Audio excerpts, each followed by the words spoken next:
क्या आप अपना खुद का घर खरीदने के लिए होम लोन लेने के बारे में सोच रहे हैं? तो चलिए आज मैं आपको कुछ इंपॉर्टेंट चार्जेस बताने वाला हूँ जो आपको होम लोन लेते वक्त ध्यान रखना है। ये चार्जेस आपके लोन अप्रूवल से लेकर आपके डिसबर्समेंट प्रोसेस से लेकर रीपेमेंट जब तक आप होम लोन को करते हैं तब ये चार्जेस लगते हैं। तो इनको ध्यान से आखिर तक सुनिए जिससे कि आप अपना बजट एक प्लान कर सके और आप अननेसेसरी अगर आपको कोई एक्स्ट्रा चार्ज लगने वाला है बैंक के थ्रू तो आप उसको अवॉइड कर सके। तो चलिए शुरू करते हैं।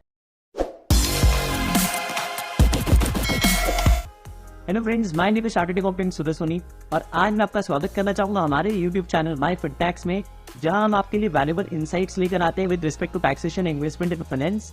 आगे बढ़ने से पहले मेरी आपसे एक छोटी सी रिक्वेस्ट है कि इस वीडियो को आप आखिर तक देखिए और वीडियो पसंद आए तो जरूर इसे लाइक करना ना भूलें और हमारे चैनल को सब्सक्राइब करिए जिससे कि आपको रेगुलर अपडेट्स मिले जब भी हम आपके लिए नए वीडियोस लेकर आए। तो चलिए शुरू करते हैं। तो आज मैं आपको 10 ऐसे इंपॉर्टेंट चार्जेस बताने वाला हूँ जो आपको बैंक चार्ज करती है जब भी आप बैंक से अपना होम लोन लेते हैं। ये चार्जेस वेरी करता है, डिपेंड करेगा कि भाई आपका होम लोन है किससे, या तो आपने होम लोन लिया होगा कोई बैंक से या फिर कोई एनबीएफसी से या फिर कोई भी हाउसिंग फाइनेंस कंपनी से। अकॉर्डिंगली ये चार्ज वेरी करता है क्योंकि सबके चार्जेस अलग अलग होते हैं। आपको समझना यह है कि चार्जेस दो पार्ट्स में डिवाइडेड होते हैं। कुछ हिस्सा जो होगा वो फिक्स्ड होगा, यानी कि एक फिक्स अमाउंट आपको बैंक चार्ज करेगा, और कुछ हिस्सा जो होगा वो वेरिएबल रहेगा, यानी कि आपने जितना भी होम लोन ले रखा है उस पर एक परसेंटेज के रूप में बैंक आपको चार्ज करेगा। तो अब ये डिपेंड करेगा कि आपने पहली बात है होम लोन ले किस लिए रखा है और दूसरी बात है कि चार्जेस का नेचर क्या है। आज हम ये 10 इंपॉर्टेंट चार्जेस समझेंगे जिससे कि आप सही डिसीजन ले सके कि बैंक आपको अननेसेसरीली कोई ज्यादा चार्ज तो नहीं कर रहा है होम लोन के अगेंस्ट। तो चलिए देखते हैं step by step, one by one, ये ऐसे चार्जेस कौन से हैं। इस वीडियो को आखिर तक जरूर देखेगा।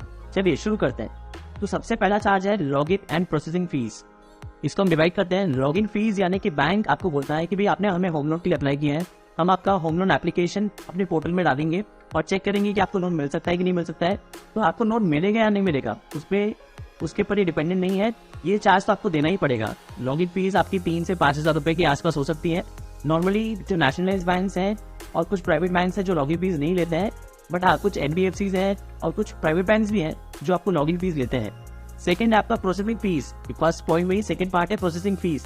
प्रोसेसिंग फीस आपका जो बैंक आपको लोन प्रोसेस करेगा, आपके एप्लीकेशन को प्रोसेस करेगा, भाई आगे बढ़ाएगा और चेक करेगा कि आपको लोन मिलना चाहिए कि नहीं मिलना चाहिए। ये प्रोसेसिंग फीस आपको बैंक चार्ज करता है। प्रोसेसिंग फीस आपका जो होम लोन होता है उसमें एक परसेंटेज के रूप में बैंक चार्ज करता है। ये 0.25% से 1% तक नॉर्मली होता है। तो आपको ये ध्यान रखना है कि आपको प्रोसेसिंग फीस बैंक आपसे कम ले। इसके लिए आप बैंक से नेगोशिएट कर सकते हैं। बैंक इसमें नेगोशिएट करते हैं। प्रोसेसिंग फीस आप जितनी मिनिमम हो सके उतनी मिनिमम साइड पे अपना रखिए। तो चलिए अब सेकंड पॉइंट हम देखते हैं।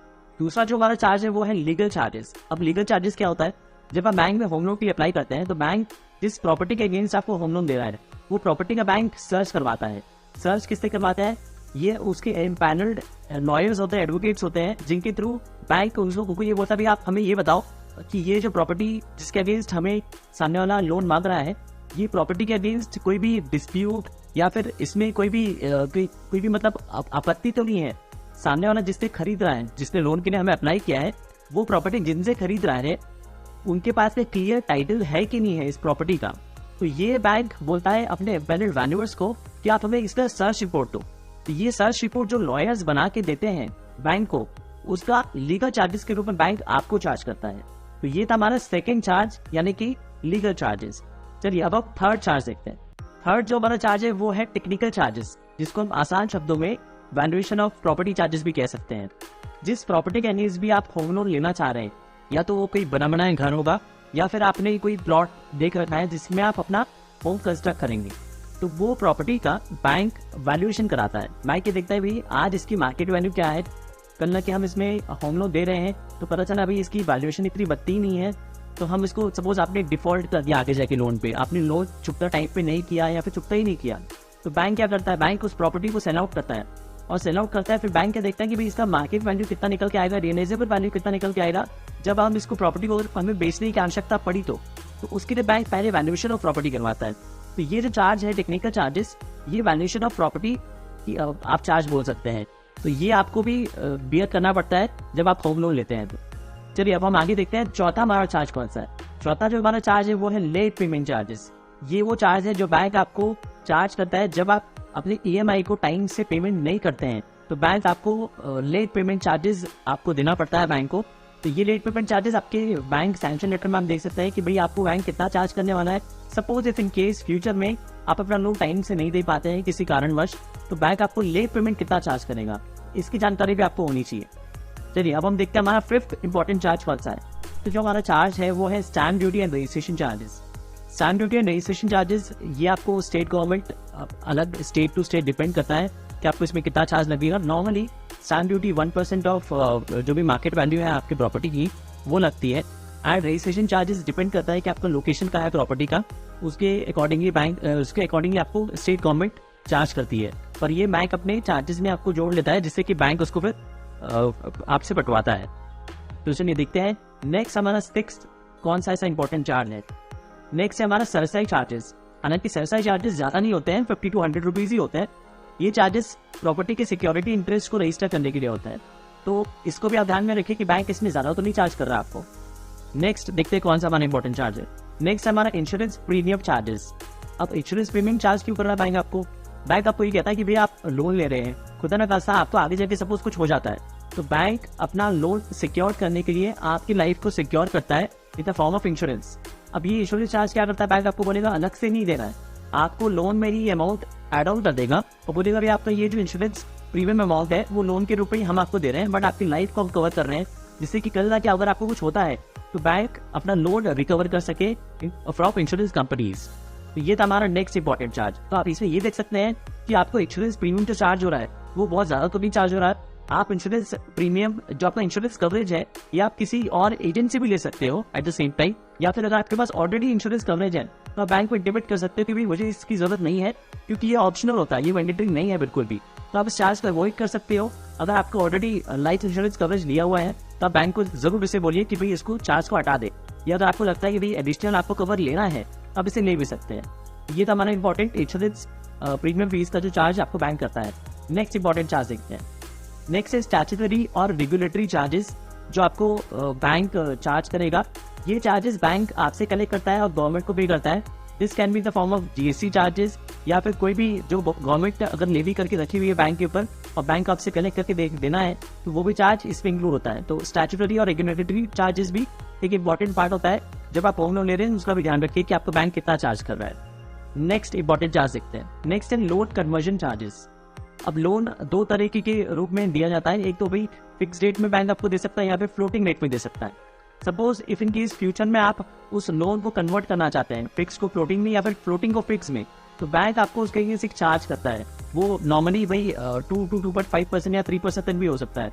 तो आप इसको ये देखिए कि आप इसको मिनिमम साइड पे रखिए कि कल के सपोज आपको अपने जो भी आपका लोन का अभी स्टेटस है, सपोज फिक्स्ड है या फिर फ्लोटिंग है, अगर आप इसको आगे जाके फ्यूचर में चेंज करना चाहते हो, उसको कन्वर्ट करना चाहते हो, तो बैंक आपको ज्यादा ना चार्ज करे। इस चीज के लिए आप बैंक से नेगोशिएट कर सकते हैं। लास्ट जो हमारा इंपॉर्टेंट चार्ज है वो है pre payment charges. Normally home loan में जो आप फ्लोटिंग रेट ऑफ इंटरेस्ट में जब होम लोन लेते हैं तो प्री पेमेंट चार्जेस नहीं लगता है, but fix rate of interest में जब आप होम लोन लेते हैं कोई भी बैंक या एनबीएफसी से, तो आपको इसमें प्री पेमेंट चार्जेस भी लगता है। अब प्री पेमेंट चार्जेस होता क्या है? प्री पेमेंट चार्जेस यानी कि सपोज आपने 25 लाख का लोन ले रखा है और आपको सपोज महीने की किस्त है 25,000 रुपए। अब आपके पास पैसा कहीं ना कहीं इनकम सोर्स आपकी अच्छी हो गई और आपके पास ज्यादा पैसा आ गया, तो आप उस लोन को प्री पेमेंट कर सकते हैं। मतलब कि आपके 25 लाख की किस्त है पर आप चाहे तो 1 लाख रुपए डाल के अपनी किस्त अमाउंट से पहले ही आप ज्यादा अमाउंट डाल सकते हैं अपने लोन अकाउंट में, तो अब बैंक इसको प्री पेमेंट चार्जेस ट्रीट करता है।